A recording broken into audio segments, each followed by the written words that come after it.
कि asset allocation करना कैसे है। अगर हम देखते हैं तो गोल्ड बढ़ रहा है, डॉलर भी बढ़ रहा है। अब बारी आई अर्जुन की, उन्होंने बोला नहीं मुझे सिर्फ आंख दिख रही है एंड नो डाउट मार्केट अपनी डायरेक्शन उस हिसाब से बदल देता है, एक्सेलेरेटर कम दबा, लंबे समय में अच्छा रिटर्न देता है। इक्विटी मार्केट सिर्फ 2 बार ही गिरा है, 15-20-25% तक का रियल एस्टेट बहुत है अगर आपको एसेट एलोकेशन में डालना है तो। Equities go by shares and comes down by the this lift escalator.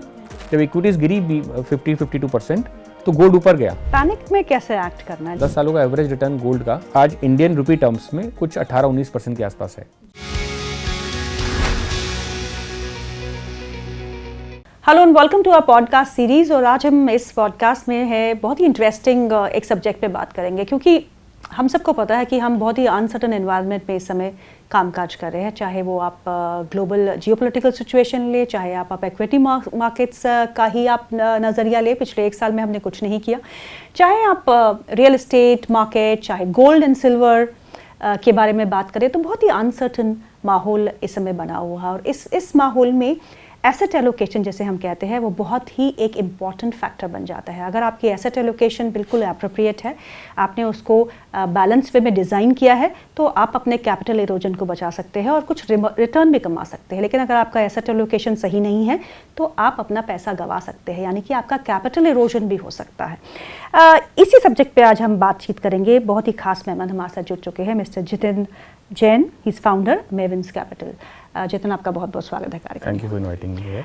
Jitin, asset allocation और आजकल के माहौल में इससे बड़ा टॉपिक तो कुछ हो ही नहीं सकता, क्योंकि आप देखेंगे अगर इक्विटीज़ ने कुछ नहीं किया तो आपके बुलियंस को देखिए, आप सिल्वर को देखिए, गोल्ड को देखिए, आप real estate market in India देखिए, ठीक है, आप बॉन्ड के मार्केट को देखिए, यील्ड भी ऊपर जा रही है, डॉलर भी ऊपर जा रहा है, सब कुछ ऊपर ही जा रहा है। तो बहुत ही कंफ्यूजन है कि एसेट एलोकेशन करना कैसे है, क्योंकि पहले क्या होता था, अगर इक्विटीज ऊपर है तो गोल्ड नीचे है, राइट, बॉन्ड यील्ड ऊपर है तो मार्केट ट्राई टू। तो इस ऐसे माहौल में what is the importance of asset allocation and why do we need it at this point in time? Okay, so first of all, thank you once again for inviting me here. Our pleasure. And it's the right time to talk about this topic. As you rightly said, last 1 year has been very, I would call, anti to the general policy of finance, where there are 2 different asset classes, so one should do better when another one is not. But अभी वो linkage जो है काफ़ी टूट चुका है। अगर हम देखते हैं तो गोल्ड बढ़ रहा है, तो रियल एस्टेट भी बढ़ रहा है, डॉलर भी बढ़ रहा है, डॉलर भी बढ़ रहा है ना जी। इंडियन रुपये के अगेंस्ट तो बढ़ ही रहा है कम से कम डॉलर, चाहे बाकी करेंसीज के अगेंस्ट इतना स्ट्रॉन्ग नहीं रहा है। और उसी टाइम में इक्विटी भी इतना बुरा नहीं किया, लेकिन या it has not caught the pace जो बाकी एसेट्स कर पाए हैं उतना नहीं किया। क्यों? और मेरे ख्याल से ना कि धीरे धीरे थोड़ा एक डायलॉग भी ज़्यादा बनता जा रहा है कि इक्विटी मार्केट ने बुरा किया है। अगर मैं सिर्फ कैलेंडर ईयर की रिटर्न देखूँ 2025 की, तो निफ्टी का रिटर्न वैसे 11.5-12% है साल का, है ना, और देखने में लगता है नहीं किया, क्योंकि ब्रॉडर मार्केट्स का जो रिटर्न है वो काफ़ी पीछे रह गया है। व्हेन वी से ब्रॉडर मार्केट्स मतलब मिड कैप और स्मॉल कैप हैं, उन्होंने काफ़ी मतलब डिसअपॉइंट किया इन्वेस्टर्स को, स्पेशली स्मॉल कैप्स। तो वहाँ पे आपका 5-6% का नेगेटिव रिटर्न है, और जो रिटेल इन्वेस्टर्स हैं वो अनफॉर्चुनेटली वहीं भागते हैं रिटेल स्मॉल कैप्स की तरफ, तो ये अच्छा नहीं किया।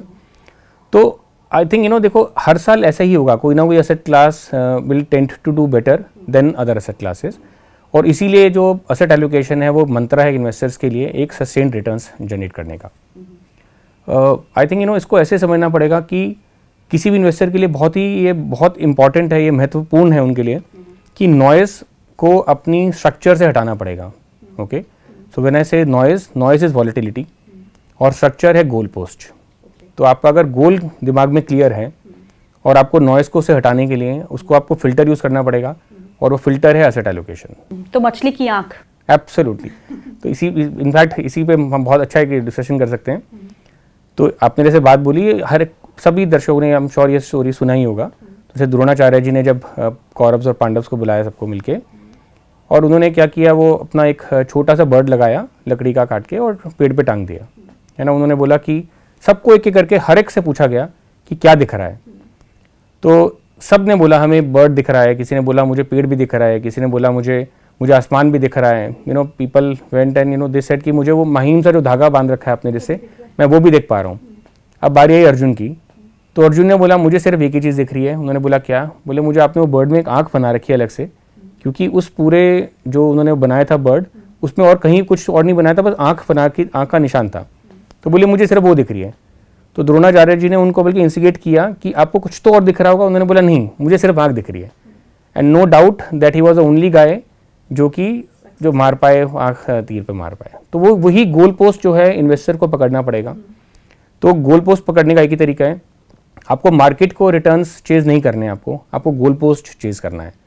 उसमें क्या होगा कि आपका हो सकता है आपका सिल्वर का जैसे बहुत रैली रहा है 2025 में, वो हो सकता है आपका थोड़ा मिस हो जाए। हो सकता है आपका गोल्ड का रिटर्न थोड़ा मिस हो जाए, क्योंकि आप रिटर्न चेज नहीं कर रहे हैं, आप गोल पोस्ट चेज कर रहे हैं। बट अगर आप गोल पोस्ट चेज करेंगे तो ये छोटी मोटी चीज़ें मिस होंगी, बट आपका गोल मिस नहीं होगा। और तो ये तो बड़ा इंपॉर्टेंट हो जाता है कि मतलब अगर आपने सिल्वर की 170% रैली मिस कर ली, गोल्ड की 70% रैली मिस कर ली, और आपका गोल जो है you have a goal of say I want to generate decent 18% return from the portfolio I have, तो फिर वो गोल पे पहुंचेंगे कैसे जब बाकी एसेट तो ठीक नहीं कर रहे? देखो, पहली बात तो मेरे को लग रहा है 18% जो है ना, ये थोड़ा सा गलत है। एक्सपेक्टेशन ही गलत है। आपका अगर एक्सपेक्टेशन पॉइंट गलत होगा तो फिर उसमें आप एसेट एलोकेशन को फोकस नहीं कर पाएंगे, है ना, क्योंकि आप फोमो लगा रहेगा, वो टर्म सबने सुना है, फियर ऑफ मिसिंग आउट। तो जब एसेट एलोकेशन होगा तो उसमें गोल्ड ऑटोमेटिकली पार्ट बनेगा, उसमें सिल्वर ऑटोमेटिकली पार्ट बनेगा। बट क्या उसमें अपना 25-30-50% पैसा आप डाल देंगे? Answer is no. And that is where asset allocation becomes important. आप पार्टिसिपेट करेंगे, है ना, बट उतनी ही अमाउंट का करेंगे जितनी आप एब्सोल्युटली उतनी ही अमाउंट का करेंगे। अच्छा, ये बताइए कि बैलेंसिंग कैसे? आपने कहा कि नॉइज छोड़ के आप अपने गोल पे फोकस करिए, लेकिन आजकल तो नॉइज ही नॉइज है सब कुछ। आप हर दिन एक नया नॉइज आता है और मार्केट अपनी डायरेक्शन उस हिसाब से बदल देता है। So then what is to be done? तो देखिए, यही मुश्किल काम है ना। ये बात करना आसान है, एसेट एलोकेशन को फोकस करना, बट करना कैसे है, और इसको you have to live on a daily basis. और एक्चुअली तो क्या है, जितना ज़्यादा नॉइस है उतना ज़्यादा एसेट एलोकेशन के ऊपर डिपेंड करना पड़ेगा। और इसको आपको यूज़ करने का क्या तरीका है? Counter intuitive is one of the ways. Counter intuitive का मतलब है कि जो एसेट क्लास बढ़ गया है वहाँ पे आपको अपना पैर थोड़ा हल्का रखना है, है ना, वहाँ पे आपको अपना भार हल्का करना है, एक्सेलेरेटर कम दबाना है। एब्सोल्युटली। और जो एसेट ने रिटर्न कम दिया है उसमें आप थोड़ा सा बेटर बन करिए अपना पोजीशन, तो आप रीबैलेंसिंग उल्टी तरीके से कर रहे हैं। And why I called it counter intuitive. Intuition क्या कहेगा आपका कि ये एसेट भाग रहा है, हाँ, इसमें वो डालते हैं। तो रिटेल का तो वही है ना कि जहां वो जो कुछ भागता हो दिखते हैं उसको पकड़ लेते हैं। तो आपको काउंटर इंट्यूटिव रहना है। एंड आई एम श्योर अगर आप देखो, there is no fix formula, है ना, तो इसलिए गोल पोस्ट और ये एसेट एलोकेशन दोनों साथ में मैरी करना पड़ेगा, इनका शादी कराना पड़ेगा साथ में। गोल पोस्ट सबका अलग अलग होगा, हर एक का अलग अलग होगा। अब हो सकता है किसी का गोल पोस्ट सिर्फ 3 साल दूर हो, किसी का 10 साल दूर हो। तो 10 साल वाले का asset allocation will look very different from somebody जिसका 3 साल दूर है। तो आई थिंक वो हर एक के लिए अलग अलग बनेगा। वो बैठ के समझने की बात है, वो खुद भी समझ सकते हैं, ऐसा बहुत मुश्किल काम नहीं है। जितना ज़्यादा दूर गोल है उतना आप रिस्क ज़्यादा ले सकते हैं, इसीलिए उस एसेट क्लास में डाल सकते हैं पैसा जो कि थोड़ा वॉलेटाइल है बट लंबे समय में अच्छा रिटर्न देता है। तो that's one of the ways. चलिए, अभी करंट सर्कमस्टेंसेस के हिसाब से किसी को अपना नया पोर्टफोलियो बनाना हो, so he is a new investor in the market, और इस अनसर्टेनिटी के बीच में what should be an ideal asset allocation? बहुत मुश्किल सवाल दिया है आपने एक साथ। देखो, बहुत सारा चीज़ें हैं इसमें, हमें वैसे स्टडी करना पड़ेगा एक जो भी एक इन्वेस्टर है। बट हम कुछ थोड़ा सा अनुमान लगा सकते हैं। Let's assume there is a person जिसकी हम बात कर रहे हैं, वो between let's say 35-40 type as पकड़ लेते हैं ना, अंदाजा पकड़ लेते हैं। और कोई क्लियर अभी गोल दिमाग में नहीं है, गोल पोस्ट अभी लेट्स से 10-15 साल दूर है, हम मान के चलते हैं, मतलब थोड़ा लंबा समय के लिए पैसा है ये। तो हम बोलेंगे कि इक्विटीज़ इरिस्पेक्टिव, चाहे लास्ट 3-4-5 साल में इक्विटीज़ ने अच्छा नहीं किया, बट हम उसको इक्विटी को फिर भी उसका लार्ज पोर्शन ऑफ उसके एसेट एलोकेशन का पार्ट बनाना चाहेंगे with in equities. This is for 10 year plus horizon. या हम इक्विटीज को अभी भी मान के चलेंगे कि tendency of equities generating a higher return than other asset classes will remain high. चाहे वो लास्ट 20-25 सालों का डेटा थोड़ा चेंज हो गया है अभी, वो because of gold and silvers fabulous rally, but underlying उसमें कोई तरीका नहीं है समझने का कि क्यों आएगी और कैसे आएगी। इक्विटीज में आपको पता है अर्निंग्स आ रही हैं तो ग्रो करेगा, तो यह प्रेडिक्टेबल तरीका ज़्यादा है। तो हम इसको इक्विटी को थोड़ा बेटर पोर्शन बनाना चाहेंगे उसके एसेट क्लास का। Then we will want to allocate within the equities only, we will also want to allocate something to international equities. I think इस थोड़े से I would call it uncertain scenario में, environment में आप international equities को नज़रअंदाज नहीं कर सकते। Is it because of the currency risk hedge करने के लिए? I think currency is one of the factors to play for sure. right? So I'm not denying, I think currency is an important factor, because India tends to lose their or depreciate their currency by almost 3 to 4% per annum on versus US dollar. But when I say international equities, मेरा मतलब सिर्फ US के लिए नहीं था, है ना. अब US एक बड़ा पार्ट है, बट और भी इमर्जिंग इकोनॉमीज हैं जहाँ पे थोड़ा सा हो सकता है कि रुझाव रहे धीरे धीरे इन्वेस्टर्स का. तो आई थिंक वो इंटरनेशनल इक्विटीज़ का एक बास्केट बनेगा इसमें से, डोमेस्टिक इक्विटीज़ के पार्ट साथ में. Then some part portion has to be invested into gold and silver for sure. I think ये has this changed post this rally, जो हमने ये रैली देखी है इसके बाद ये चेंज हुआ है या पहले से ही था? Because as I remember Jitin, I have tracked market from last 25-26 years. Gold silver के बारे में कोई बात ही नहीं करता था. और जब हम अपना गोल्ड भी खरीदते थे पर्सनल लेवल पे भी, तो घर पे फैमिली मेंबर्स बोलते थे what are you doing, you wasting your money, it's going to in the lockers. क्या ये स्ट्रैटेजी जो ये हमने रैली देखी है पिछले 1 साल में, is it because of that percentage of allocation जो गोल्ड और सिल्वर में होगी वो बढ़ गई है अब? तो देखो ये मैं आई थिंक कुछ हद तक मैं इससे सहमत हूँ इस आपके इस पॉइंट से. बट यू नो थोड़े डेटा पॉइंट्स इंटरेस्टिंग है. अगर आप मान के चलें, अगर मैं एक लेमन से ये बात करूं कि गोल्ड और इक्विटीज़ में क्या ज़्यादा वॉलेटाइल है, तो आई थिंक यहाँ पे जितने भी बैठे हैं लोग या दर्शक देख रहे हैं वो यही बोलेंगे कि इक्विटी ज़्यादा वॉलेटाइल है ना. बट अगर मैं आपको डेटा बताऊँ तो लेट्स से लास्ट 15 साल का डेटा हम देखते हैं. Let's go back to silver तो बहुत ही वॉलेटाइल है. तो 15 साल में equity market on a 1 year basis only, India में 1 ईयर बेस पे इंडिया इक्विटी मार्केट सिर्फ 2 बार ही गिरा आज तक, only on a 1 year basis. अगर किसी ने 1 जनवरी को पैसा लगाया और 31 दिसंबर को पैसा निकाल लिया, तो सिर्फ 2 बार ही ऐसा हुआ है 15 सालों में कि नुकसान में निकला है. अच्छा, मार्केट से. और सेम चीज अगर आप गोल्ड में देखिए तो वो 4 बार ही हुआ है. अब आप बताइए कौन सी एसेट क्लास ज़्यादा वॉलेटाइल है? गोल्ड में लास्ट इसी 15-16 साल के अंदर 3 साल कंटिन्यूअस ऑन द ट्रॉट वो नेगेटिव रिटर्न दिया है. और इक्विटी ने आज तक लास्ट 15 का 20 साल में भी ऐसा टाइम नहीं है जब 2 साल भी कंटिन्यूअसली नेगेटिव रिटर्न दिया हो इक्विटी ने. तो you no data is very interesting when you look at and you no read this data points.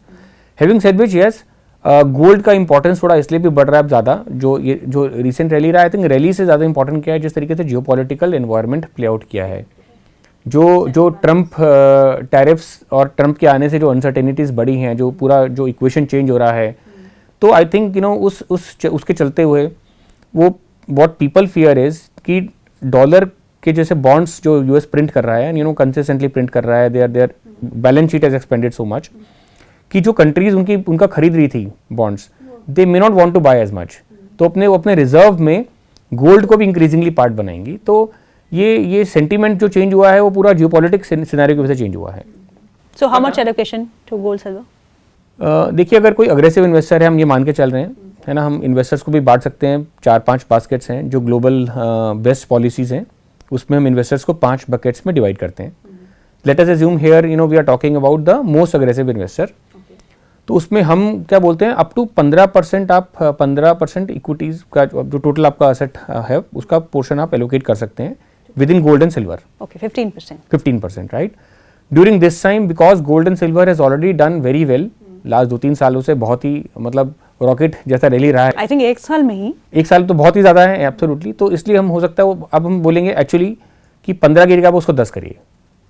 Okay, है ना, हम बोल रहे हैं वैसे 15 तक कर सकते हैं, बट क्योंकि बहुत अच्छा ऑलरेडी कर चुका है, तो जिसका पास रिटर्न्स बहुत अच्छा रहता है, वो टेंडेंसी रहती है उस एसेट क्लास की, वो काउंटर इंट्यूटिव जो मैंने बताया कि कुछ ना कुछ रीजन से डिसअपॉइंटमेंट आ सकती है. तो हम बोल रहे हैं उसको भी 10 रखिए, और कोई भी फॉल आता है use this as an opportunity to top it up, but don't cross at 15% वाला वो जो एसेट एलोकेशन है वो ध्यान रखिए उसको आप.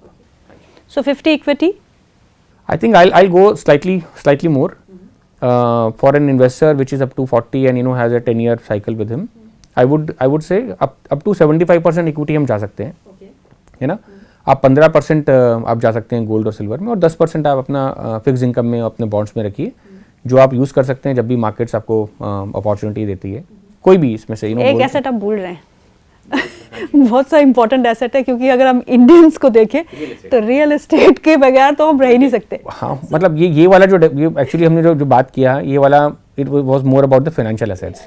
I understood, but I said, since you know हमारा प्रॉपर्टी में बड़ा निवेश रहता है और majority of the money has gone into the real estate only. अभी भी अगर देखें हाँ तो 50% आज के दिन में, या yes yes absolutely. So real estate as a asset कैसे आप इसको प्ले करेंगे? The equation will become even more complex with real estate coming into play. See, as a average Indian, 50% of assets are anyways invested into real estate. And I'm saying maybe ये number, हाँ ये number भी मेरे ख्याल से थोड़ा कम ही बता रहा हूँ। You know, the higher the wealth, this number is even higher. है ना? ये नंबर वो है जब हम आपके जो रहने वाले घर का वैल्यू निकाल के बता रहे हैं, है ना? आप फिर भी 50% आप अपना इन्वेस्टमेंट लगाई देते हैं ये रियल एस्टेट्स में। तो रियल एस्टेट का प्ले मेरे हिसाब से देखो, अब मैं आज आपको बोलूँगा कि आपको घर रहने का ले लिया, उसके बाद और ज़रूरत नहीं है इन्वेस्टमेंट करने की, तो आई डोंट थिंक दर्शक खुश होंगे सुन के। बट मेरे हिसाब से 20-25% तक का रियल एस्टेट बहुत है अगर आपको एसेट एलोकेशन में डालना है तो, ऑफ द टोटल वेल्थ। या बिकॉज रियल एस्टेट का जो साइकिल है ना वो it is not very consistent, right? तो क्या वो एक्चुअली रिसेंसी इफेक्ट के हम सब शिकार हैं।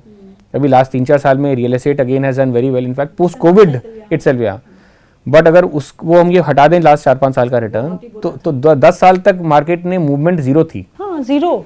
तो मुझे याद है I used to travel and go to Jaipur to meet clients. Jaipur is a very hot bed of real estate. तो सारे बोलते थे कि ये हम बस अब रियल एस्टेट बाहर आ रहे हैं और हम जिंदगी में नहीं खरीदेंगे, लेकिन उसके बाद फिर वापस आते हैं। क्या हो रहा है वापस, है ना? तो वो बोल रहे हैं आप इक्विटी की बात ही मत करिए, हमें रियल एस्टेट ही खरीदना है ना। तो वो चलता रहेगा साइकिल। कैपिटल इरोजन, हाँ जी हाँ जी। तो कैपिटल इरोजन को बचाने के लिए क्या विकल्प होने चाहिए? देखिए, जब अनसर्टेन एनवायरनमेंट होता है तो कैपिटल इरोजन से बच सकते हैं आप जब आपका एक बैलेंस्ड पोर्टफोलियो होगा। सो कैपिटल इरोजन ना हो, वो how should one really work on that? तो देखो ये अपने आप में सवाल भी और एक जवाब भी है ये जो आपने बोला है। तो अगर देखिए ये जो एसेट एलोकेशन है basically, and I am getting back to the same topic, अगर एसेट एलोकेशन आपने प्रॉपर्ली नहीं किया होगा तो कैपिटल इरोजन, जैसे इक्विटी मार्केट का एग्जांपल ही हमने लिया कि 2 बार ऐसा हुआ है लास्ट 15 सालों में जब नेगेटिव रिटर्न दिया है। बट इक्विटी मार्केट जब नेगेटिव रिटर्न देता है अनसर्टेन सिनारियो में, तो वो रिटर्न थोड़ा ज़्यादा पेस पे गिरती है। There is the old saying कि equities go up by stairs and comes down by the this lift escalator. तो गिरती बहुत तेज से है। तो 2008 में मार्केट गिरी थी ऑलमोस्ट 52% सेंसेक्स गिरा है ना। 2011 में जब मार्केट गिरा फिर 23-24% गिरा। तो अगर ऐसे टाइम में अगर एज्यूम करिए कि किसी इन्वेस्टर का सारा पैसा इक्विटीज़ में ही लगाओ, अब वो जब वो 30-40%, 50% अगर इक्विटीज़ गिरेंगी तो आपका डबल नुकसान होगा। तो मुझे लगता नहीं है कि after this fall lot of people will have the heart जिगर जिसको बोलते हैं कि हम वो देख पाएंगे फॉल। तो वो क्या करते हैं, बहुत इन्वेस्टर उसके बाद पूरा बेचते हैं लॉक स्टॉक एंड बैरल और बोलते हैं आज के बाद हमें इक्विटीज़ में इन्वेस्ट ही नहीं करना, है ना। अब डबल नुकसान हुआ। एक तो आपने 100 रुपये का जब 48-50 रह गया तब आपने निकाल लिया, उसको दोबारा मौका नहीं दिया उसको वापस आने का। दूसरा आपके पास क्योंकि और कैश नहीं था तो आप जो गिरी हुई मार्केट है उसको आप उठा के उसमें सस्ता खरीद भी नहीं पाए। यही अगर आपका एसेट एलोकेशन तरीके से बना हुआ होता तो आपका कुछ पोर्शन गिरा होता बिल्कुल, बट दूसरा पोर्शन शायद जैसे इसी साल में हम बात करें 2008 में जब इक्विटीज गिरी 50-52% तो गोल्ड ऊपर गया, गोल्ड 30-35% ऊपर गया। तो अगर आपका यही लेट्स से आपका 60-70% इक्विटी में होता, आपका 15% गोल्ड में होता और 10% आपका फिक्स इनकम में होता, सेम इन्वेस्टर की बात करें तो आपको 15% बढ़ के 20-22 रुपये बन गया होता, 10 वाला बन के 11 रुपये बन गया होता फिक्स इनकम का, तो आपका वो 75 रुपये गिरा होता, ठीक है। बट फिर भी आपका ओवरऑल एसेट फिर भी 80 रुपये था आपके पास, 100 का 80 आया होता। और फिर आपके पास 10 रुपये फिक्स इनकम वाला पोर्शन था जिसको आप रिएलोकेट कर सकते थे, काउंटर इंट्यूटिव वाला, वही वापस डालते आप इक्विटी में तो आपके लिए रिकवरी भी जल्दी होती। लेकिन अगर आपका सारा इक्विटीज में था तो आपने मार्केट गिरी, आप डिसअपॉइंट हुए, आपने सारा निकाल लिया और एवरीथिंग इज लॉस्ट परमानेंटली, तो परमानेंट लॉस बन जाता है ये। तो इसका तरीका यही है, देखो एसेट एलोकेशन तरीके से होगी तो आप अपने आप ही बचा पाएंगे, अपने फॉल को कंटेन कर पाएंगे। आई विल नॉट से देखो मार्केट गिरेगी तो आप थोड़ा तो गिरोगे आप ही, है ना। रिकवरी कैसे करना है that is more important. Panic में कैसे एक्ट करना है? जैसे आप ठीक है आपने एसेट एलोकेशन कर ली, लेकिन कभी ऐसा जैसे आपने कहा कि 50% 52% एक साल में मार्केट्स गिरे थे पोस्ट 2008, तो घबराहट तो होती है, 100% होती है, रियल मनी। एसेट एलोकेशन का जो पोर्टफोलियो आपका उसका रिव्यू कैसे करना चाहिए, और अगर ड्रास्टिक फॉल है across you know if they, हाँ, तो देन व्हाट टू डू? देखिए, इसको वैसे तो जिस चीज़ पे आपका भरोसा हो रहता है ना, भरोसा, तो वहाँ पे आपको खुद कुछ बोलना नहीं पड़ता। जैसे अगर इंडिया में रियल एस्टेट कभी करेक्ट भी होता है तो आदमी खुद ही बोलता है कोई बात नहीं है, गिराए तो वो बढ़ जाएगा, है ना, क्योंकि as a Indian typically investors are sold out on real estate. उनको मतलब भरोसा है उस एसेट क्लास पे, तो आपको नहीं समझाना पड़ेगा। उल्टा होगा, अगर आप बोलोगे ना सर रियल एस्टेट का साइकिल गिर, हाँ, बोलोगे नहीं कोई बात नहीं, गिर गया, बढ़ जाएगा अपने आप। इक्विटीज़ का बिल्कुल उल्टा है, क्योंकि आपका शायद भरोसा उतना ज़्यादा भी दृढ़ नहीं है उसके ऊपर, तो इक्विटीज़ गिरती हैं तो आपको डर लगता है और गिरेगा। आप ये नहीं समझ रहे कि इक्विटीज़ गिर रही है तो वो उसका अर्निंग सपोर्ट अगर कर रहा है तो सस्ता हो रहा है, वो नहीं है। तो इसलिए इसको देखो, धीरे धीरे आप जैसे over the course of time आपने एक फॉल देखा, दूसरा फॉल देखा, तो इन्वेस्टर्स अपने आप अपनी लर्निंग से सीखते हैं। हाँ, ठीक, तो ये इसका ये जवाब हो गया। दूसरा, इसका जो मैकेनिज्म आप पूछ रहे थे कि कैसे रिव्यू किया जाए, क्या आपको अपना एसेट एलोकेशन के लिए आपने एक प्रिंसिपल बना लिया कि मुझे अपना लेट्स से 75, 20, 15, 10 वाला हो गया कि investor, there could be another scenario जहाँ पे इन्वेस्टर हो सकता है बोले मुझे 50, 25 डालना है ना, तो अलग अलग इन्वेस्टर्स आएंगे। वो नंबर आपके दिमाग में होना चाहिए, और मे बी एवरी क्वार्टर एक बार आप अपने पोर्टफोलियो को चेक करिए कि आपने एलोकेट किया था 50, 25 रुपए या 75, 15, 10 रुपए, आज वो क्या है ना। अगर वो मूवमेंट उनमें 5 रुपए से ऊपर का मूवमेंट है या नीचे का मूवमेंट है तो आप उसको रीबैलेंस करिए। मतलब जैसे मार्केट अगर बढ़ी, 75 रुपये आपने डाला और वो 80 से ऊपर क्रॉस कर गया है, तो आप जो बढ़ गया है पैसा उसको वापस निकाल लीजिए जिस एसेट क्लास में बढ़ गया, और वापस रीएलोकेट कर दीजिए। हर क्वार्टर में एक बार ये करिए एक्सरसाइज, तभी करिए जब वो मूवमेंट जो है वो 4-5% से ऊपर की मूवमेंट आ गई है। और आई थिंक अगर ये आप कंसिस्टेंटली कर सकते हैं तो I think you have done enough justice to your portfolio. एक आमतौर पे सीनियर सिटीजन्स जो है उनके पास जब रिटायरमेंट का पैसा आता है, उनको समझ नहीं आता कि उसमें एसेट एलोकेशन कैसे करना है। पहले तो वक्त हुआ करता था कि आप फिक्स डिपॉजिट बना के छोड़ दीजिए, लेकिन अब वो भी अवेयर हो गए हैं कि उनको अपने पैसे को ग्रो करना है, because the life expectancy has gone up. So अगर कोई रिटायर्ड पर्सन है and he has got a big sum of money with him, उसकी एसेट एलोकेशन कैसी होनी चाहिए? देखिए, सबसे पहले तो रिटायर्ड कोई भी एम्प्लॉई या कोई भी ऐसे जो असेट जो लोग हैं, उनके लिए सबसे इम्पॉर्टेंट पार्ट है अपनी एक रेगुलर इनकम जनरेट करना, है ना। वो रेगुलर इनकम जनरेट करने के लिए इंस्ट्रूमेंट्स हैं बहुत सारे। Fix deposit is the first instrument that they can look at. Besides fix deposit, अगर वो थोड़ा समझदार हैं, निवेशक समझते हैं, तो बॉन्ड मार्केट अपने आप में बहुत सारी अपॉर्चुनिटीज़ और भी देता है। बहुत सारी एनसीडीज आती हैं, one should be able to understand कौन सी सिक्योर्ड एनसीडी है, कौन सी अनसिक्योर्ड एनसीडी है, उनकी रेटिंग क्या है। अगर वो समझ सकते हैं या उनके पास कोई एडवाइज़र है या कोई ऐसा सहायक है जो उनको बता सकता है, तो आई थिंक वो एक पोर्शन जो है लार्ज पोर्शन बन सकता है किसी भी रिटायर्ड इन्वेस्टर का। क्योंकि आपका जब एक बार रेगुलर इनकम जितना आपको चाहिए वो आपने सिक्योर कर लिया through such instruments, then you have the ability, जो आपके पास एक्सेस अमाउंट है उससे आप थोड़ा सा लॉन्ग टर्म की प्लानिंग कर सकते हैं, राइट।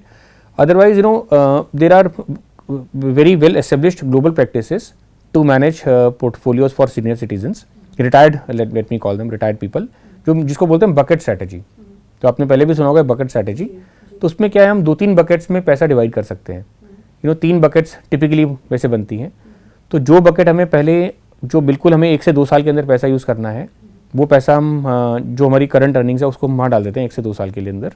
वो वाला पैसा है जो हमें हो सकता है इमरजेंसी में ज़रूरत पड़ जाए किसी चीज़ की, जो जिस पे हमें बहुत ही without any risk, absolutely zero risk के साथ हम इन्वेस्ट करेंगे। वो सेगमेंट हो गया आपका fix deposit, may be not even NCD, और अगर कोई ऐसा बॉन्ड अगर है भी तो बहुत ही शॉर्ट टर्म बॉन्ड्स में डाल सकते हैं।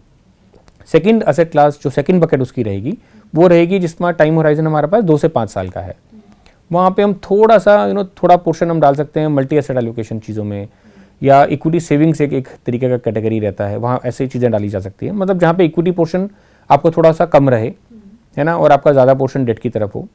और फिर थर्ड बकेट जो है जहाँ पे आपको 5 से 10 साल का आपका व्यू है, ठीक है, ये पैसा भी ज़रूरत नहीं पड़ेगा, वहाँ थोड़ा सा हल्का सा हाई रिस्क ले सकते हैं। So more allocation towards equity. More allocation towards equity and risk assets like gold, silver and all, वो सारा वहाँ पे उस तरफ पुश करा जा सकता है। Diversification versus concentration. अब बहुत सारे सवाल हमारे पास आते हैं, वो बोलते हैं कि हमने डाइवर्सिफाई करके हमारा अगर पोर्टफोलियो देखें तो वहीं का वहीं खड़ा है, लेकिन अगर हमने कंसंट्रेशन रिस्क लिया होता, यानी कि अगर हमने सारा पैसा डाइवर्ट किया होता टुवर्ड्स गोल्ड एंड सिल्वर, अभी हम 100% रिटर्न पे बैठे होते। So how do you define it and is it appropriate कि एक ही एसेट पे कॉन्सेंट्रेट करें डिपेंडिंग अपॉन द सर्कमस्टेंसेस जिसमें आप ऑपरेट करते हैं? ये फियर ऑफ मिसिंग आउट है जो किसी को सोचने में मजबूर कर रहा है ये सब चीज़ें.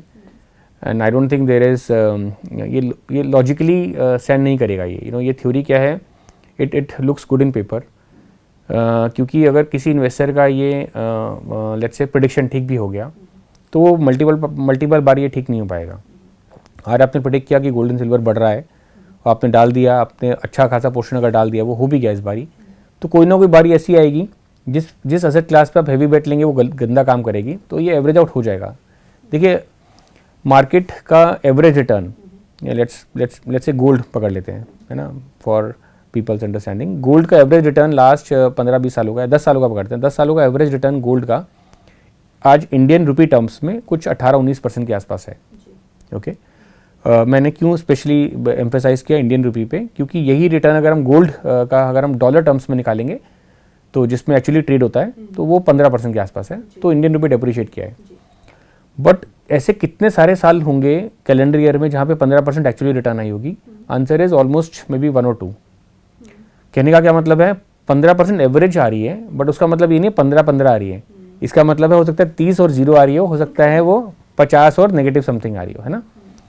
तो अब ऐसी इतनी वॉलेटाइल जब चीज़ें अगर एसेट क्लासेज हैं तो उसमें कैसे आपका प्रेडिक्शन ठीक हो सकता है? तो ये इनसे मुझे याद आया कि ना एक बुक है पीटर बर्नस्टाइन की. तो उन्होंने एक ये बुक लिखी थी, नाम भी बहुत अच्छा उसका, this was I think I am forgetting the name although. तो इन्होंने रिस्क के ऊपर बहुत अच्छा उन्होंने स्टडी किया. ओके, इसका था वो नाम आई थिंक, एनीवेज. तो उन्होंने क्या बताया इसमें, जैसे जैसे हम एज ए ह्यूमन साइकोलॉजी को उन्होंने स्टडी किया, वर्ल्ड को स्टडी किया, उन्होंने देखा कि कैसे पास्ट, एंशिएंट पास्ट और जो हमारा प्रेजेंट है उसमें जो सबसे बड़ा फैक्टर रहा है जो हमारी थॉट प्रोसेस में, वो चेंज जो रहा है वो चेंज इसकी वजह से आया है कि जब हमने समझने लगे कि हम रिस्क को मैनेज कर सकते हैं, हम रिस्क को क्वांटिफाई कर सकते हैं, then is when we change ourselves. So वो कैसे, वो उन्होंने बोला कि बोले पहले क्या था, मानना था कि अगर कोई चीज़ रिस्क है तो let's call it the fear of God, कि गॉड जो करेगा कर देगा, क्योंकि हमारे पास उस रिस्क को क्वांटिफाई करने के तरीके नहीं थे. Then lot of mathematics got involved, probability theories came into play. तो जैसे जैसे लोग पढ़ते गए, ये पास्कल ने प्रोबेबिलिटी थ्योरी निकाली, जैसे जैसे और चीज़ें पढ़ते गए, कीन्स की थ्योरी आई, तो सबकी थ्योरीज के बाद तो ये समझ आया कि हम सब रिस्क को एक तरीके से मैनेज कर सकते हैं, है ना. तो मैनेज किस बेस पे कर सकते हैं? Through probability. तो यही सेम चीज़ अप्लाई होती है एसेट एलोकेशन में. It is not about prediction, है ना. प्रेडिक्शन आपकी एक बार ठीक हो जाएगी, बट प्रोबेबिलिटीज़ का जो आउटकम है वो ज़्यादा इंपॉर्टेंट है. तो वो आपका अगर जो फोमो है कि आपको लग रहा है मैंने मिस कर दिया, तो कोई बात नहीं, वो होता रहेगा. वो इस बार मिस हो गया, हो सकता है अगली बार कभी और आपके फेवर में काम कर जाए वो. नितिन, ये बताइए, आपने कहा इक्विटी की एलोकेशन 50% होनी चाहिए. So most of the people do not understand stock market directly, तो मेजॉरिटी ऑफ द इन्वेस्टमेंट जो है म्यूचुअल फंड के जरिए पे होती है. तो अभी इस सिनेरियो को देखते हुए किस टाइप का mutual fund we should really get invested in? देखिए, वैसे तो एक गो टू कैटेगरी किसी भी इन्वेस्टर के लिए है, वो सबसे बड़ा वो है फ्लेक्सी कैप कैटेगरी, है ना. फ्लेक्सी कैप कैटेगरी में fund manager has the ability to move across all the 3 market caps which is large cap, mid cap and small caps.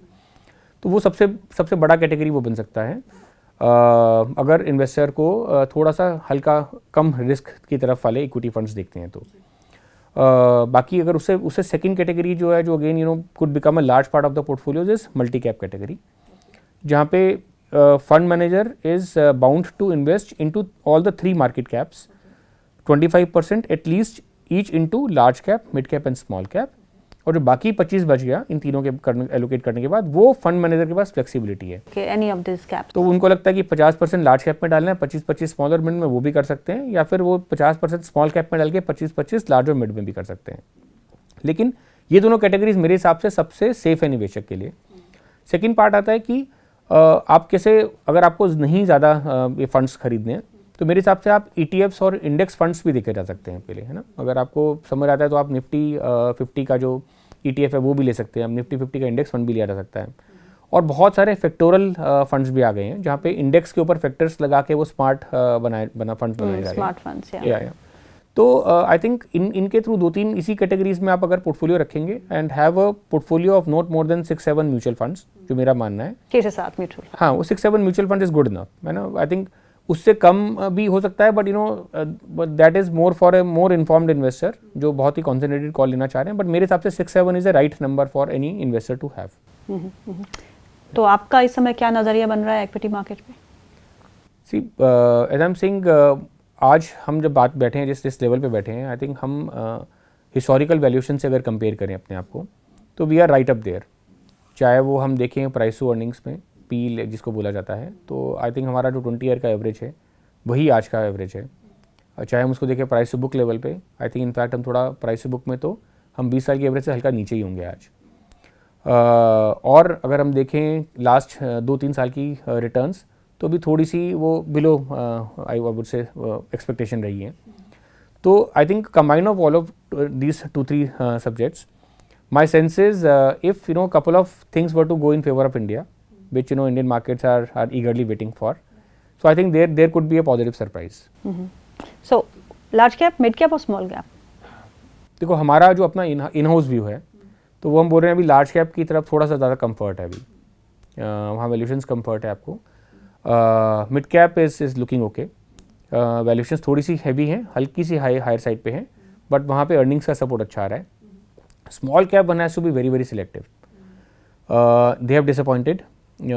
Valuation is not still I would say at a level जहाँ पे हम बोल सकते हो कि it's a basket buy call, वो नहीं है अभी. पूरा basket buy नहीं कर सकते small cap में. But selectively with the correction that mid cap small caps have seen, small caps में कुछ pockets हमें अब ठीक लगने लग गई हैं.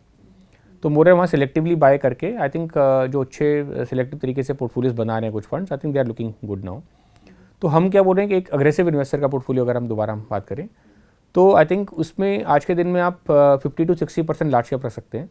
आई थिंक 25-30% मिड कैप, और आई थिंक 10-15% आप स्मॉल कैप का एक्सपोजर पक्का रखिए. Don't you know, so in markets और in investing it is very important. आपको ना प्रोबेबिलिटी कॉल लेनी है, आपको बाइनरी कॉल नहीं लेनी है. ऐसा नहीं कि हाँ या ना.